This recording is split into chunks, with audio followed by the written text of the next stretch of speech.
as I have teased earlier in the week with my visit up to San Francisco and the screening of the IBM Watson documentary, we're doing an exciting new 15-part B2B series. And the reason that we were able to do this show is because Paula, who's the CEO of Outward Media, has graciously decided to sponsor the show for this 15-part series.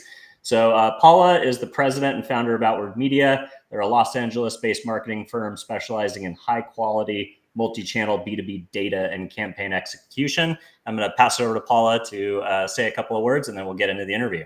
Go for it, Paula. Thank you, Dylan. Hi, everyone. Yes, basically, we are a technology-based company that builds databases on all the companies in the United States for media activation, direct mail, LinkedIn, programmatic, building audiences to drive new revenue. Beautiful. Well, thanks, Paula. Really appreciate your support. Let's get into why we're all here today, which is to meet Peter Pinfold and learn more about Darabase. So Peter is the co-founder and chief growth officer of Darabase, a London-based prop tech platform pioneering digital property rights management and augmented reality media networks. That is a mouthful, and I'm very excited to learn what that means in dumbed down terms that the rest of us can understand. But Pete, why don't I first just kick it off to you to tell us a little bit more about what Darabase is, how it works, and then we'll get into your origin story. Sure. Oh, yeah. I'll keep it super simple. At a very conceptual level, like we are building the world's first augmented reality media network. So we could programmatically serve augmented reality ads out there in the real world, be that on properties or anywhere. Okay. So we now have the ability to overlay digital content into the physical world, and you need a way to deliver those ads in a seamless way. You need a way to be able to pay the property owner that allows that ad on their property.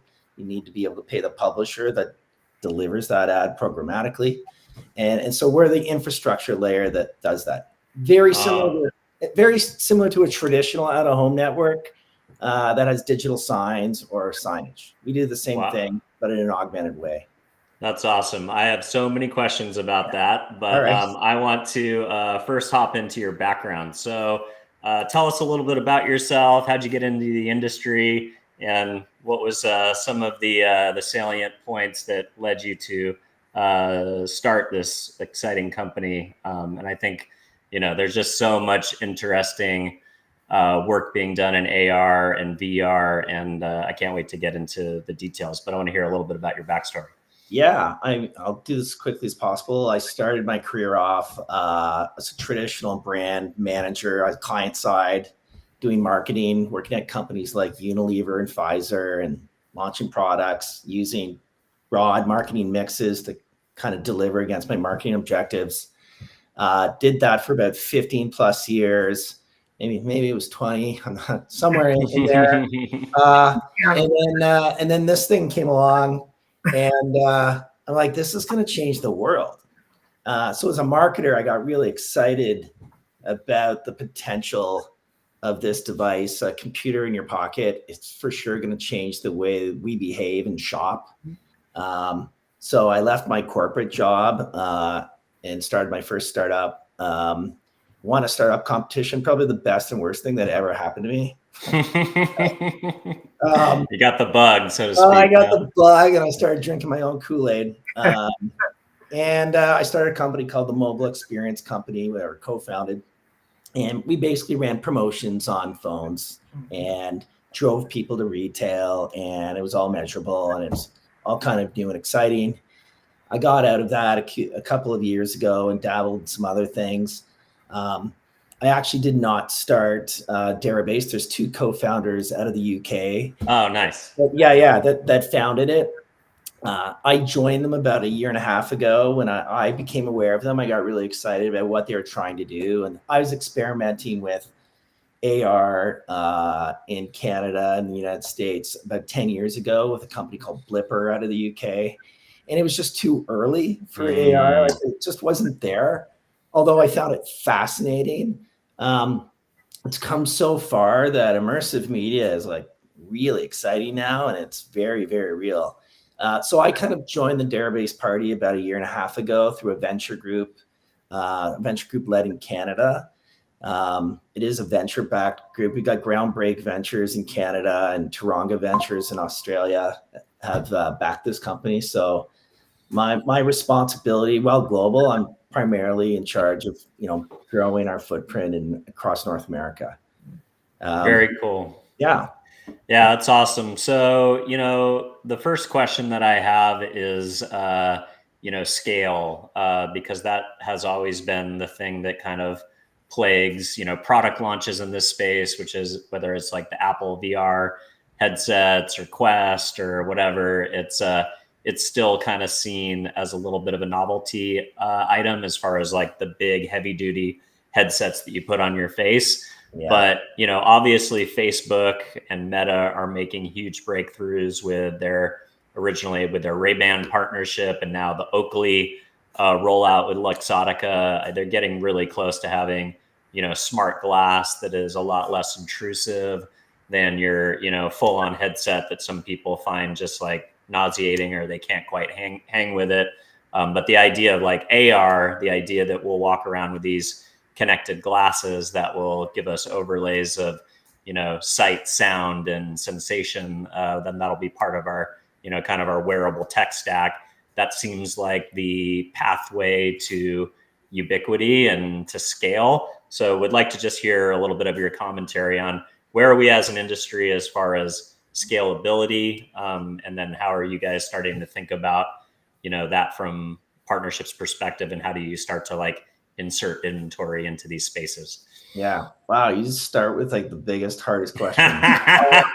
Sorry. And unpack this. Look, it's early days. Like, I don't think everyone's going to be walking down town, wearing, wearables next year, perhaps in the next 2 years. It's coming very, very quickly. Like Apple, Meta, Snap, etc. They're spending literally billions of dollars to ensure, and hardware and software to ensure that all of us live in a world of mixed reality. So they're betting on this horse pretty big. And I don't know if the last time have you tried on a pair of Metas or? Yeah, I went to Cannes this year, and they had, a pretty robust, sales push, where you could walk up and actually buy it in like 100 different styles. And yeah, I checked it out. One of the things that I liked about it, I had a couple of thoughts. One was like the audio component, where you can like literally listen to music and nobody knows you're listening to music, or you can listen to audio the way you would with headphones, but like not have to have this big thing on my head that everybody knows I'm listening to music. That was a big, eye opener for me. And one of the things that I thought about as a podcast producer is, will we eventually, like right now, when I go into the field, if I go to an event, I bring some microphones with me. I've got my phone, I've got the tiny mic. Maybe I've got like a tripod or something like that.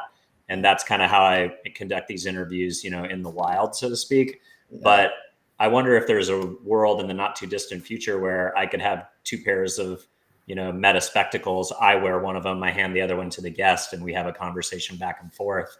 And that becomes a point of view, a podcasting point of view, or a point of view camera. So, yeah, I say that's for sure going to happen. Look, they're smaller. They look way better. They're not as clunky. This is the worst the technology is going to be. That's what gets me excited. And just like everything else, I know we're chatting about chat really quickly at the beginning before we went on air, but AI is the game changer. Like AI is what makes smart glasses smart, computer vision, and etc. So I don't think we're there yet. And I think and someone has to be the first to set up that ecosystem. So big tech's worried about the hardware and the software, but there's really no one worried about permission and payment right now to property owners, for instance. So right now my daughter could anchor an AR ad, design one, and put it on your house or on a building. There are no rules really at the moment. It'd be like me walking up to Sears Tower or wherever, nailing a Coca-Cola sign on the side of it, walking away and saying with no permission or payment to the property owner. And that's just not how advertising has historically worked. And I can tell you, having been a brand manager and a brand guy, like they want permission for these ads. So there's just no way of doing that right now. So we've created this new asset class we call property digital rights. And that is where a property owner can register on our platform and claim their property digital rights. And if they want, they can monetize them with AR advertising. But permission and payment will be in place. And right now, there's none of that. It's the Wild West. And I think it'll just take a while for the world to kind of catch up. It's a great example of technology just being ahead of the law. Like it happens all the time. And not to talk about, I've talked about Pokemon Go so much, but I'm going to say it again. Just Niantic, it was 2016. Like there were no rules. And you think of these Pokemon Go characters, they are ads. And they were running around all over the place. And it was chaos. And it was all managed by GPS. And as we know, geographical positioning systems, they know where Pinfold is within 3 to 10 meters. It's not precise. It's great for navigation and trying to find a restaurant. Google now has something called VPS, Visual Positioning System. And we now know where Dylan is, not based on where his phone is, based on what he's looking at through the lens of his camera on his phone or smartphone. So I know exactly what you're looking at and where you are. So in theory, I should be able to trigger a digital experience contextually relevant, personalized to exactly what Dylan's looking at. If you happen to be looking at a property, well, that property owner is responsible for the triggering of that ad. So they should be paid. Yeah, that's really interesting. So Paula, I wanted to throw it to you because outdoor marketing is kind of one of the mainstays of how B2B marketers do marketing really smart, right? So you've got the old, company that figures out where the ad agency is on Madison Avenue and they buy a billboard outside of the office, or they buy the elevator inventory, in that building. So when the media planners are going up and down the elevator, they're able to target those folks. Or another great example, we were talking about CES before we jumped on the phone, and, smart B2B marketers knowing that they're going to have 100,000 people running around Las Vegas for a few days, and they need to kind of drill down and cipher that world of 100,000 people down to their ICP. They might target the ARIA because they know that's where the media stuff happens for like a geofencing opportunity, or they might buy airport inventory or lift inventory or the Sphere, as a big activation, that they can kind of turn into a social media moment as well.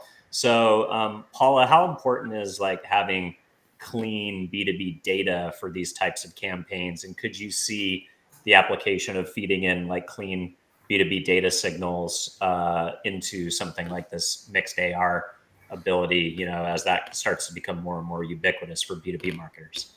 Yeah, I think so. I mean, the clean data is paramount, though, because you got to have the right person at the right company, the right title to target. So that's paramount. And I think you build these audiences and then you serve the ads to them, but you do them based on, you can do geofencing, you can do the locations. I'm new to this virtual reality thing that you're talking about, so I'm not sure totally how that would map together. But to your point, it is going to have to start with good quality, clean data to be able to reach that audience. Yeah. So Peter, that's a good point. So are you guys tapping into traditional exchanges? Is this a new creative? Like, are you, thinking about standardized assets? Like, will this be more of like a direct insertion type of a thing at the early days because it's so new and so innovative? Or are you going to be able to, put this on the trade desk as a, potential auction source, like in, as there becomes more and more inventory? Like, tell me about like, the ad serving piece and the auction piece and how you monetize. Yeah, and that's where we're at with Darabase. We've actually figured out and built the I'll call it the supply side, so the property side, the registry, the rules engine. We're now looking at the demand side, so the ability to serve ads. So we're having chats with the Snaps and Metas of the world right now to do exactly that. And I see no reason, there is no reason you can't programmatically serve a digital ad or an AR exactly how it's already been served. So it's already been figured out.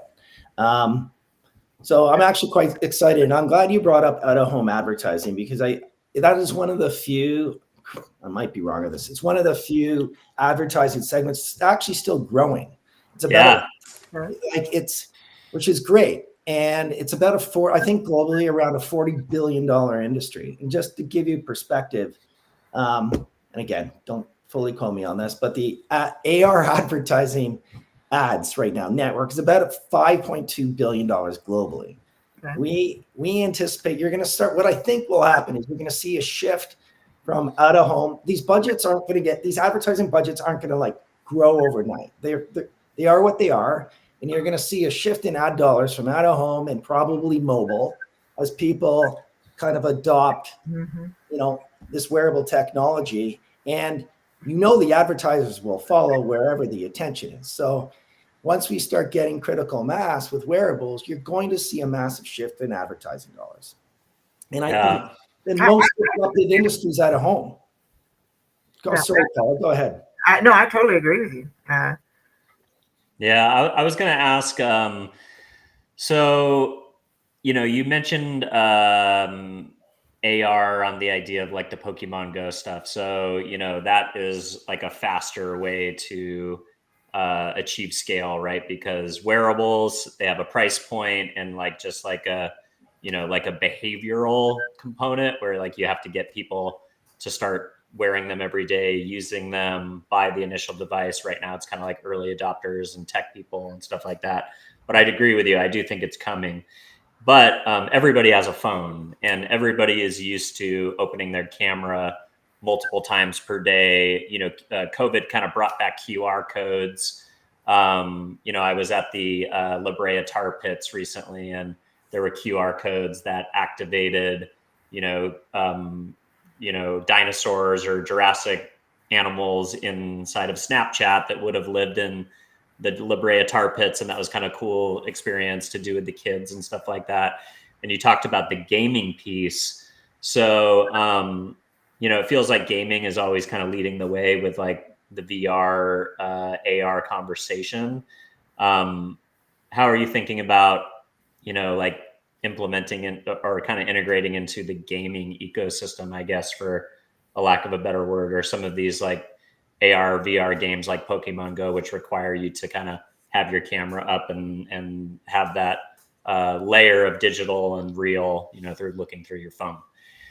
I think you're absolutely right on the gamification of anything, and gaming in general is going to be huge. The real world is now the canvas, the backdrop for these games. And obviously Pokemon Go is one most people have heard of, but there's all sorts of games. And I think, Dylan, you're absolutely right. Like there's a huge opportunity to monetize those games with advertising overlaid onto the real world. So I think that's going to be, again, early days, but going to be huge as well.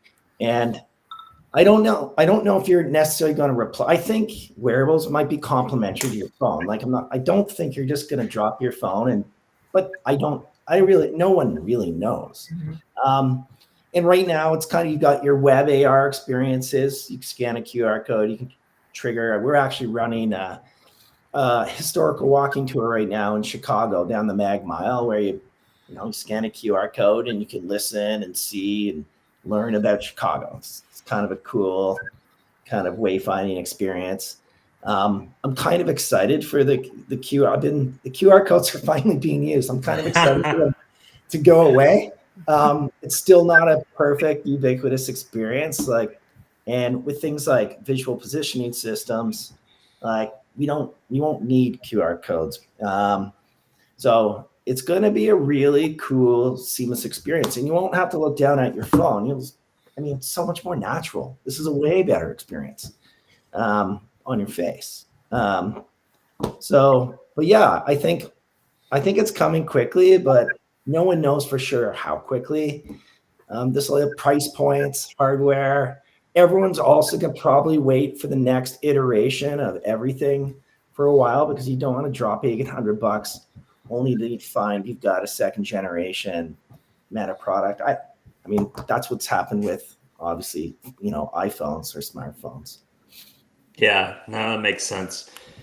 So, Paula, I want to talk to you about, a frustration that probably all three of us experienced to some degree, being on the business development side of the media and the advertising industry. Today, I get as a business development person at early stage tech companies that are trying to get their products in front of brands and agencies. I receive probably 10 to 50 spam emails every single day.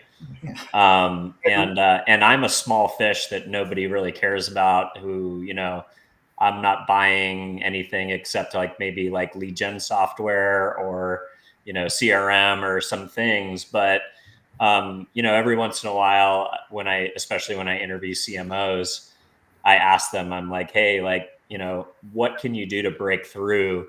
Like, how can you get in front of you as a marketer? Like, what's the best way to do it? And I remember specifically a conversation with the chief marketing officer of Shopify, who told me, kind of like in frustration, he's like, Dylan, I probably get 800 emails a day, and I could guarantee you that there's value in there, but I have no logical way to sort through 800 emails a day.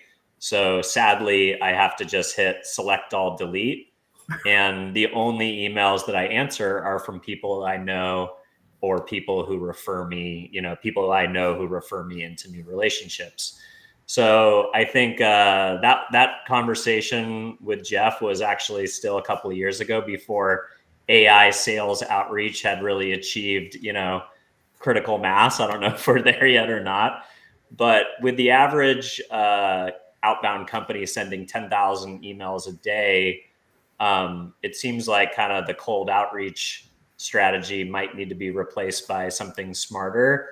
Like, how are you guys using these cleaned data set lists that, match both professional email to personal email, and using that for like media buying capabilities that can kind of, allow get messaging in front of marketers in a way that's pulling them in, versus kind of pushing or interrupting their inbox, so to speak? Well, I would say that that person probably needs somebody to read their emails for them. But I appreciate the aggravation on it.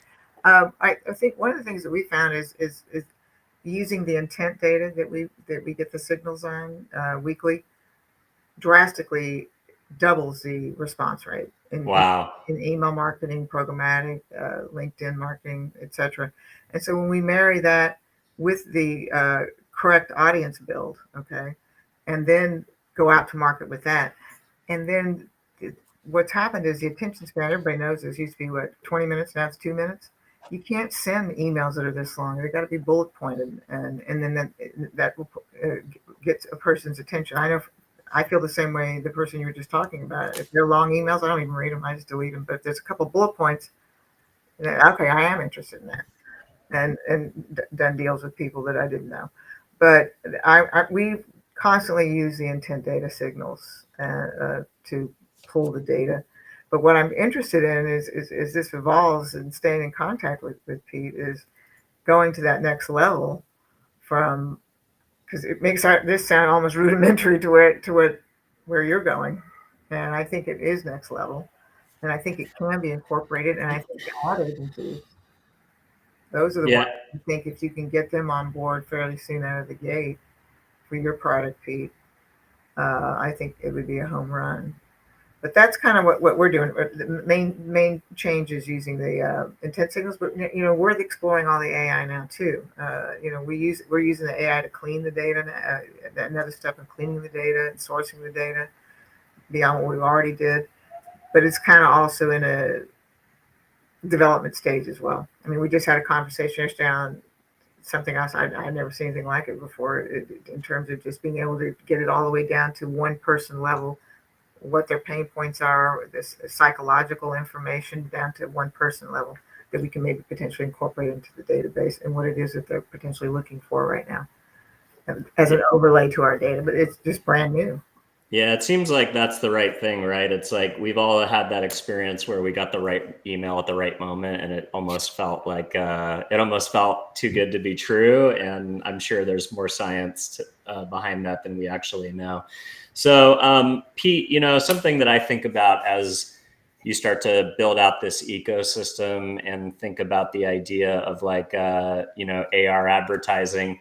How do we maintain a good user experience for the consumer where we don't walk out of our door and experience, the pop-up banner version of like publishers that had ads loading under the page and pop-ups and all these things that kind of created like drove the publishing industry, to some degree. People like didn't want to go to websites anymore, and they stayed in social media, and they stayed off of .coms because the user experience was so bad.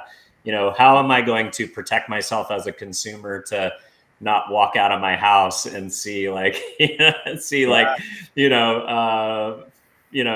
or 10 ads as I open my front door, or, even, in my own personal space. Like you're talking about the idea of like, essentially like, like creating, digital spaces in which like property owners can actually say like, hey, like this wall and this little section of the digital world is mine to carve up because I own it in the physical world.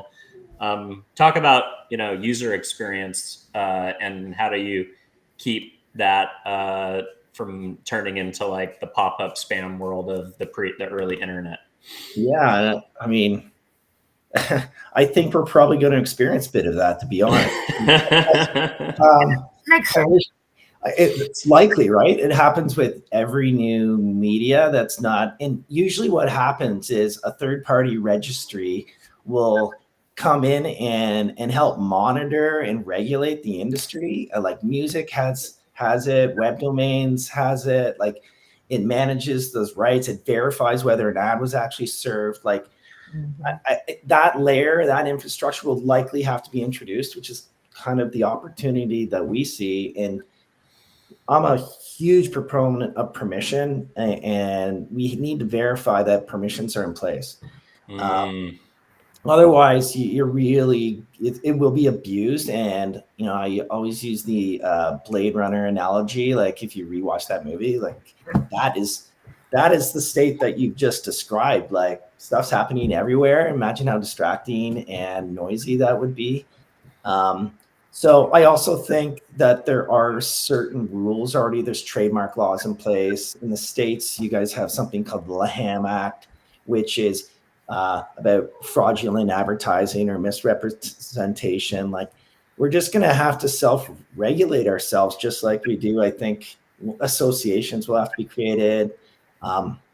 So like it's early days, and it's going to be probably abused, and you'll probably see a lot of unauthorized guerrilla AR activity, I expect. Interesting. And then when you took, go ahead, Paula. That's when the regulation will come in, Dylan, because to Pete's point, you think about the antiquated do not call registry, at least it is in the United States, where you can't, only 13 million people are not in that registry to be able to just call somebody at home, if they even have a home phone number anymore. And then your email opt-in strategy and canned spam came in.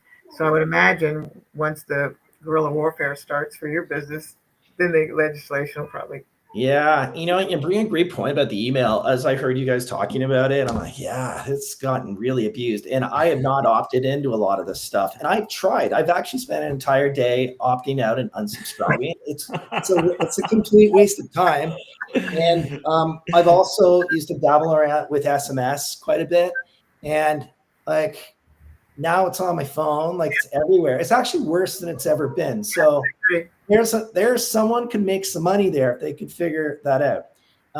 But I do think opt-in and permission with my data, like it's going to be relevant. It's going to be figured out. I really do believe it will.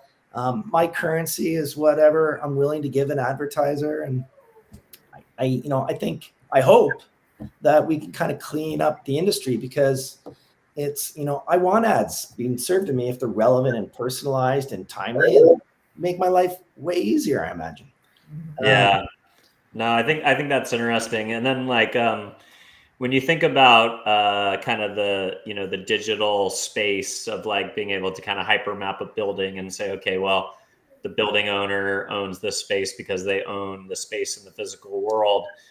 Would there be anything from stopping an advertiser to put something in the sky, say, that like, theoretically nobody owns, but the same way that you see people do drone swarms as like a PR stunt at like like people are always drone swarming Salesforce's event, that are like trying to like steal their thunder, or you've got some smart marketers will hire one of those cloud duster planes, to go by Possible and put up a message or something like that at a big advertising show or an event. So what do you think about like where like it seems like, I think what you're proposing makes a lot of sense. Like if you own a building, then you essentially own that inventory. And then another thing that I've heard is like a great spot for digital ads would be where there's already physical ads in the real world, like on billboards, on bus stops, on places that are static ads that are not, on digital rotation. They could just be, essentially overlays. Yeah. Well, again, a million amazing points made there. I think I use an analogy on, I'll go back to the property owner. The property owners have a lot to gain here, potentially. Right now, you own a property, you own the air rights. You have the right to protect those rights. You have the right to manage those rights. And if you wish, you could sell them or monetize them. And I see property digital rights being no different. So that to me, that's the huge opportunity right there. I do. And the other thing that will happen, the Coca-Colas of the world, the big brands, they can't be participating in guerrilla advertising activity. They're going to get their hands slapped big time, and it'll be very costly. So brands want this as well. And they're the ones that have the budgets. They're going to pay for all these ads. And hopefully, I always put the creative and the content, I put it back on the agency, back on the advertiser. Like, no one wants to see a logo floating around. Like, nobody wants that. They want an experience. No, they want the experience. Make my life better. Like, I'll remember you forever. I'll be loyal. Like, we know this, but there's still a lot of terrible advertising out there. It's just, it is what it is. I'm really sorry. My dog can't walk down the stairs. Oh, no. She's whining right now, and I don't want to lose it on live on camera, but I'm going to grab her really quickly. I will be 2 secs. Yeah, don't worry. I'm so sorry. Oh, you're good. Me and Paula will I relate. Dive on that. So Paula, I was thinking about, some of the applications that we were talking, I again kind of think about like the B2B side.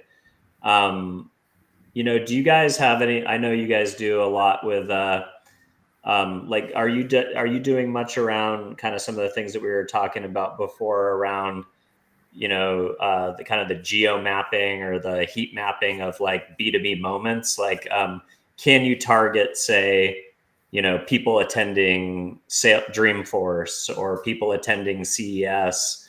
Can you create kind of a custom audience of people that are attending like a big B2B conference? Is that like a data set that you can collect or build up as a marketer if you wanted to target those people? That would be difficult because they would have to release the list of who's attending, because we don't know. Oh, got it. Okay, so that's like I came across an interesting company last year called Veridesk. I think that no, that's not it. It's oh my gosh, I'm forgetting the name of it right now. But basically, what it is it's a database essentially that has all the attendees of these big conferences. Now, I don't know how accurate it is and how they get it. Like maybe they have a data agreement with the planners, maybe they scrape it somehow. But I wonder if you could acquire that attendee list. I imagine working with a company like you could enrich it and make sure you like actually have like the right emails and the right to do contact info. Okay. Yeah. For people That's interesting. like if somebody's exhibiting at a show, then they get the list. Yeah. So we've actually augmented those. But one of the things I was thinking about is we have a separate standalone building file for the whole U.S. Oh, Square footage, who owns it, that's really interesting. So, and just for context, I mean, we're on Sunset Boulevard, so I'm in like a 13th floor building, and there's a huge ad that goes down the side of the bank all the time. I can't imagine what they pay for that. Right? Oh yeah, right. Like the digital billboards, and they're getting more and more exciting too, right? Like you see the ones where, they kind of have like three corners that go into the same, it'll be like a wall, and then a floor, and then because of the way that it's shaped, because it's a screen facing this way, that way, and on the ground, they can actually it makes it look like 3D because they have those three different perspectives. Down here. Yeah. Down. All right, let me bring Pete back up. I think he's back from squaring away his dog emergency. So I have a dog. I relate, Pete. All right. Yeah, we all do, right? So Pete, what is the biggest challenge? When you get a real estate owner on the phone or you talk to somebody, I imagine these guys are generally, they're frying big fish, right? Like they are doing big transactions, trying to get tenants into their buildings, negotiating leases and stuff like that. What's been the response, and like how hard of a prospect, so to speak, are the supply side relationships? How hard are those guys to get in front of, or is it relatively easy for you? I don't care what you're selling. It's when you're selling something, when you're selling something new, where education's required, it's hard. It's hard. Yeah. And I'm not charging commercial real estate or property owners to be on it. It's free. You can do it. It's a revenue share. It's a revenue share model. Very much like traditional at a home. Like everyone just takes a cut of the advertising. It's not that complicated. I have some really interesting properties on the platform, like the CN Tower up here in Canada. Some of the Royal properties in London, UK, like they're on it. They're actually more concerned about protecting those rights. Because they that's their IP, and so that's very interesting. So that speaks, if you're a very iconic property, that really resonates.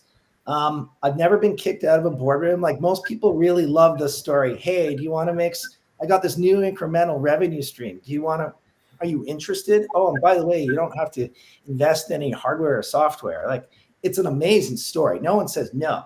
Yeah. But you touched on this, Dylan, at the very beginning. Like until you've got mass consumer or critical mass with wearables, there aren't any ads to scale right now. We're doing lots of one-off stuff. It's very fragmented at the moment, and it's not really scalable until you have the infrastructure in place. So, but Pete, doesn't it make sense to go ahead and lock these guys down now as it's coming on? It is, and we are, and I'm going after the most iconic properties possible for obvious reasons. If I was traditional at home, I want to go where the most eyeballs are, or where would advertisers want to deliver their ads. So we are doing that. I think one of the things we're doing is we're now going to pay attention to the advertising demand, because until you can show them the money, all it takes is one or two, and you can scale the inventory very quickly. I already have it. I just need permissions in place to activate it. So what we're doing, something very similar to what Spotify did. You guys, have you ever seen the documentary on the go-to-market strategy from Spotify? I know they made a TV show about it, I think Yeah, too, right? Like I think not even I think it's like a narrative show, like kind of like Mad Men style, right? yeah. Well, if you're a Yeah. startup person, you'll find it kind of fascinating. It's I think it's on Netflix. It's worth checking out. So what those guys did, if you'll recall, everyone, Dylan, you were probably doing it too. We were all streaming music legally. Like Yep. the technology enabled us to do it. So we are all streaming one song at a time. It kind of took a while. It was kind of clunky. Spotify guys came around. They're like, hey, we can stream really quickly. We can build a catalog of music. So they started going to the labels, much like me going to the property owners. And they went to they went to Madonna, they went to wherever and say, hey, we got this great idea. We're going to open up new revenue channels for you. We just need you to sign your labels. They're like, well, it sounds kind of cool, but why don't you come back to me when you've got a better story? So kind of a similar situation. So what Spotify did is said, you know what, we're just going to stream all the music anyway, build a music catalog. So bit of a gray area, admittedly, but it was the Wild West. No one really knew what was going on or how this should work or how to enforce it.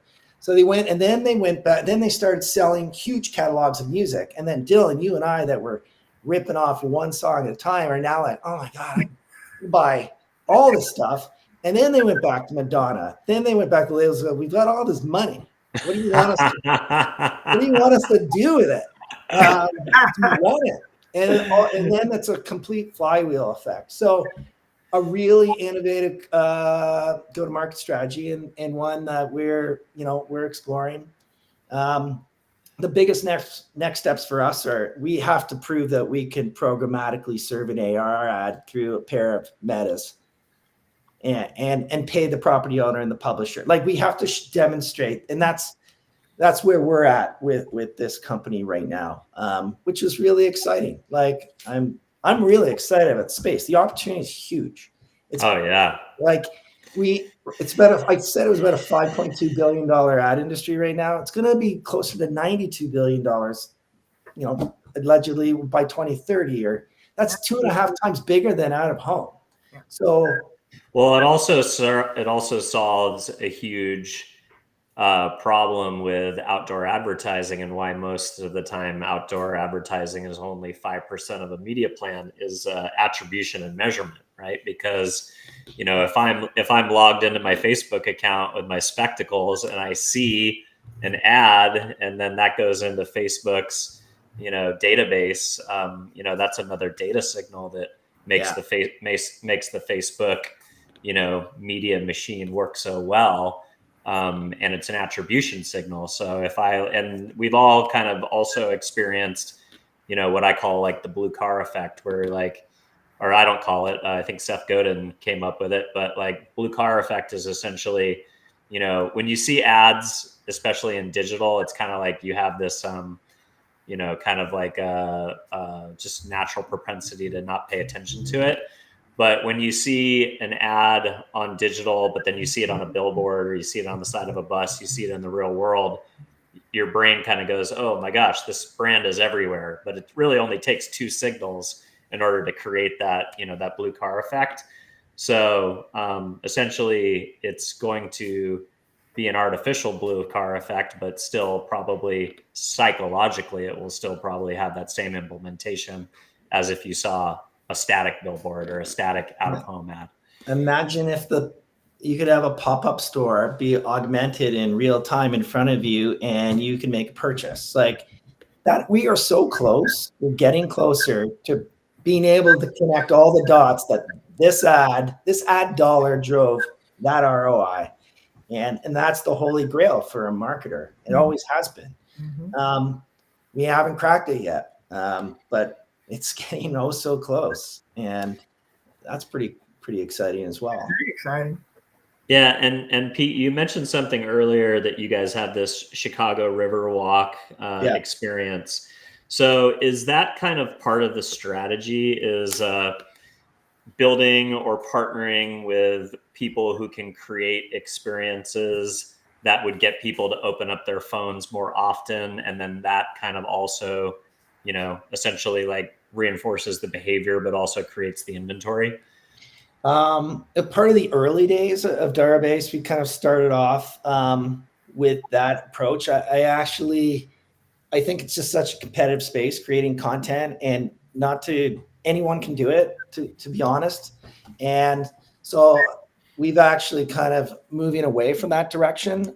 We've sold lots of campaigns globally. We've worked with global brands executing these types of experiences. They're still rather expensive to create. There's still not enough consumer adoption and demand. We're actually kind of moving it. We don't want to be in the creative business.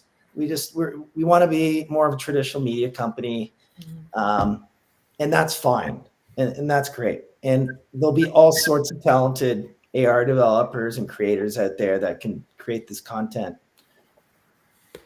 Yeah, no, that's interesting. And then,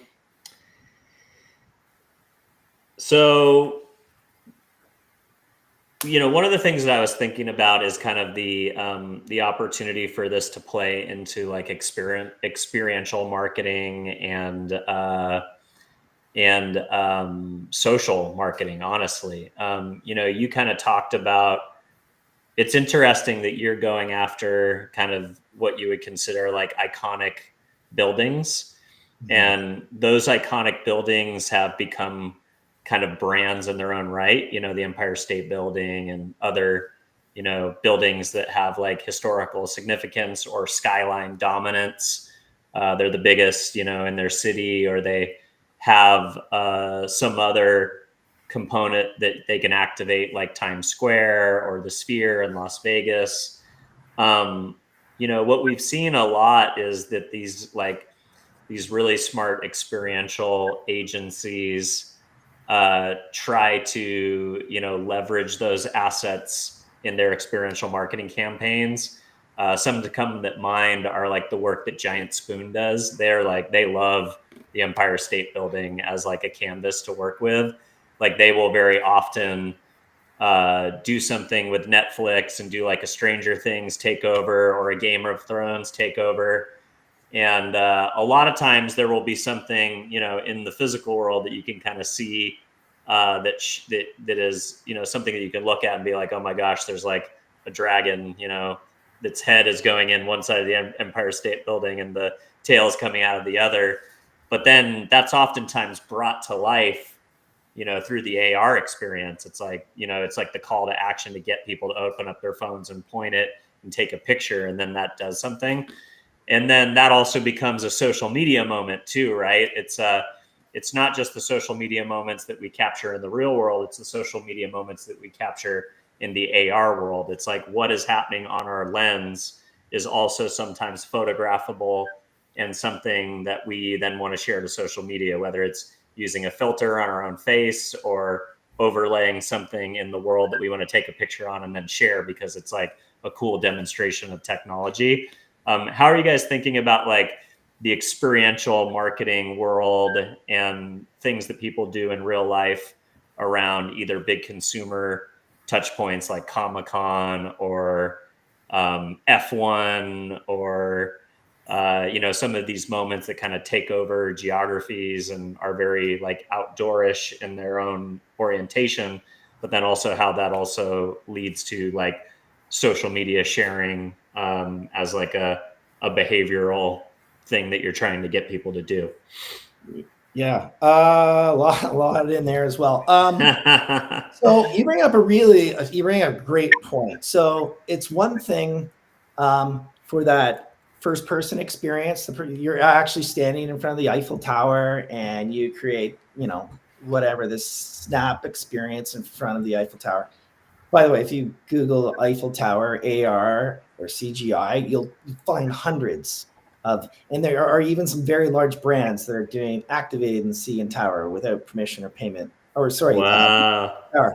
They don't know though. But it's the real value to a media person. And Paula, I'd love to hear your opinion on this. Is not necessarily the first impression; it's all the secondary shared impressions, which can add up into the millions.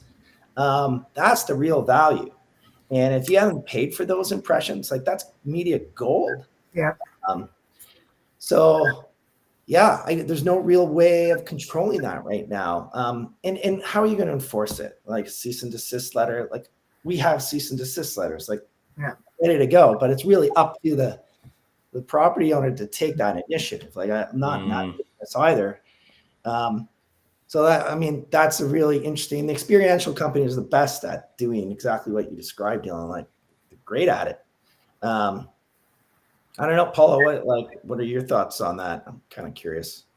Well, that's the downstream that people can't quantify, right? So if you start the initial and then, like you're saying, it gets forwarded or it's you can't really quantify that. I don't know how you quantify that, but it's huge. Yeah, I think maybe you're going to have to be able to have like some kind of social prompting mechanism, or like you were talking about, Pete, like that Google technology that allows you to like tell where people are based on like where the camera is pointing. I wonder if that will become part of the attribution methodology too. So like if somebody, you know, if the Google camera or a camera within a platform, or whether Apple will allow you to like say like, okay, if somebody, you know, gets that moment in the camera, then that's an impression essentially that can be verified because they kind of participated in the experience somehow. So I think you have the potential to quantify it. Yeah. Mm-hmm. I don't know if it's quantified right now through social media, just general things that are happening. Well, there are media measurement companies that, I mean, track a lot of this already, right? And the stuff we're worried about is that the commercial activity. We're not really worried about like it's the purposeful commercial activity. And even if you go read all the legal and Snap lenses, there's a line in there that says if you're going to use our platform to create AR experiences, you need permission. If you're going to your commercial any type of commercial activity. So big tech is going to cover themselves, right? Like but they put it back on the advertiser to follow those rules. It's back on the advertiser, and the advertisers don't know yet because it's all so new. What I'm talking to you about is accurate because there's so much ad fraud. I mean, the documentation, we work with a guy in New York called Dr. Fu, and that's all he does is he works with brands, proving to them that about 50% of their programmatic is ad fraud. Wow. Yeah. That's what I'm talking about. And so I feel like what you're doing is going to eliminate some of that ad fraud. Wow, the ad fraud's that high. You should meet him. I'd love to meet him. I've always been about selling experience, not ads. And there was this quote out there: "You're more likely to be hit by lightning than click on it." Like there's some crazy stats. No one's clicking on these ads. It's bots. It's a lot. There's bot activity. Yeah, that's a problem. I'm thinking, and then, gosh, I'm new to your world and learning a lot. But I'm wondering if Dylan's right that it's crackable through that versus, click by a bot, online. So Pete, we've talked a little bit about your reception within the real estate, the supply side, executives that you need to get in front of in order to lock down these deals. How has your evangelism been to the buy side?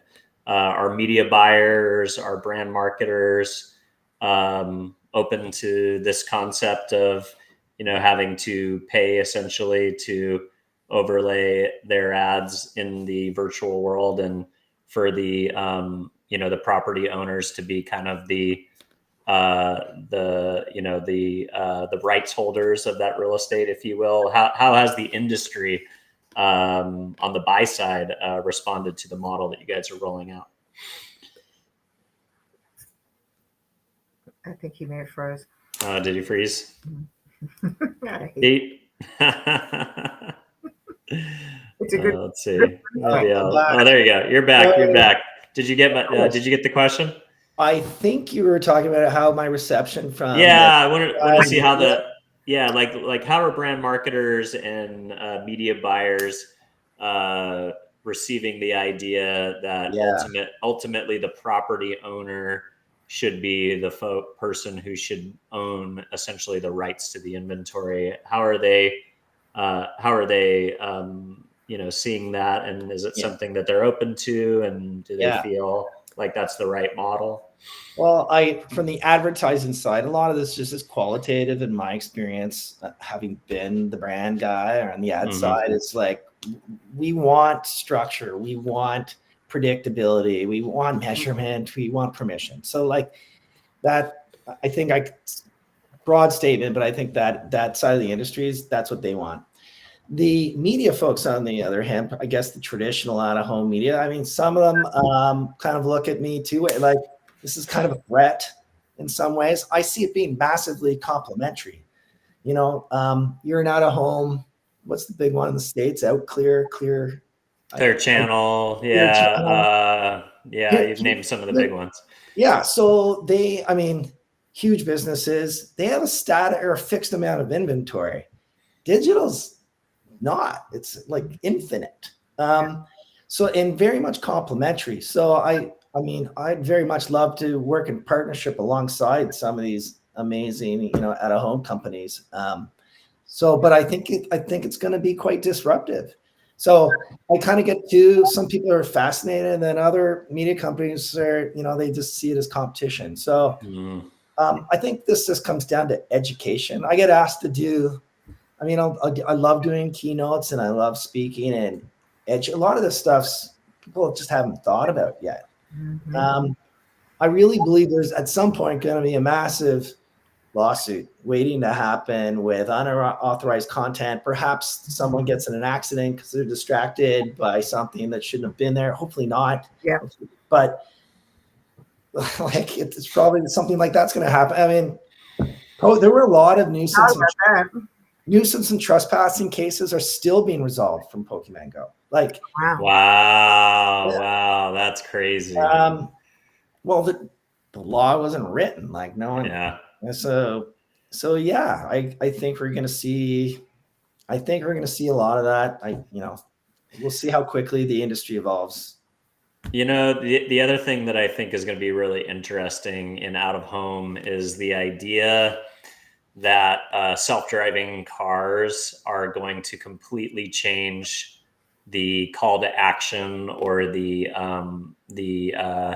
ability to transact on out-of-home advertising. Because if you think about like the current user behavior, I don't know about you guys, I always think about my own user behavior as kind of a case study of one. But, when I'm driving down the road to LA from San Diego, as I often do, I see billboards of things that I'm interested in, especially the digital ones, right? Because they're fresh and they're changing. But, I don't have a pen. I want to be safe. I suppose I could open up Siri and like take a note or something like that. But so many times I've seen something in an outdoor ad and be like, oh, that's really interesting. I should think about that later. and you don't, and it's good. It's like an impression at least. So it's achieving, one result, which is brand awareness. But if you could imagine a future where you are sitting in your car for 3 hours, and you actually look up and see an ad, and you have the ability to like scan a QR code or click or open up the website, I think you're going to see a lot more call to action driven, use cases of out of home. But then I guess, the other component is maybe instead of looking up and looking out at the road, we'll all be looking at our phone, or we'll all be looking at our computers as we kind of, shuttle up and down the highways in our self-driving cars. So maybe that's a fantasy as well. But I think, the self-driving car phenomenon, I think, could have a lot of implications in the out-of-home space traditionally, but also in the digital side, and also in the AR XR side that you're pioneering. I agree with you. The world is changing so quickly. It's amazing. Whatever happened to the 30-second commercial? Yeah. Back when it was easy to be, you used to have 5 things you could do as a marketer. You do some sampling, throw out a coupon, and maybe drive a little awareness with an out-of-home sign. Now it's infinitely more complex. Yeah, that's awesome. Yeah. All right, guys. Well, I've kept you for close to an hour here. So, Pete, I really appreciate you coming on and giving your insights. And Paula, of course, your perspective on the data side. Paula, do you want to shout out where people can either connect with you directly or learn more about Outward Media? Sure, you can go to outwardmedia.com or I'm on LinkedIn. And then my email is paula@outwardmedia.com. Perfect. Pete, where would you like to send people to learn more about what you guys are doing or to connect with you?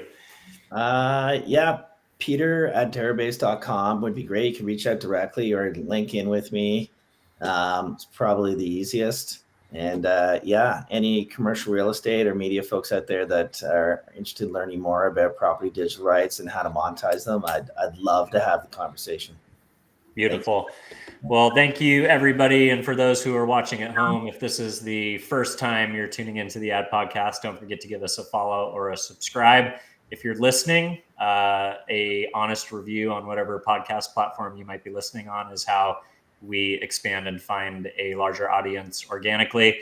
And last but not least, if there is a outdoor advertiser, or as Peter mentioned, a property owner that is interested in new ways of monetizing their property, or if there's a B2B marketer out there who you think would benefit from the discussion that I had with Paula and Pete today, don't forget to share the show. And with that, I will wish you guys a happy weekend. Thanks so much for coming on. Thank you. Yeah, thanks for having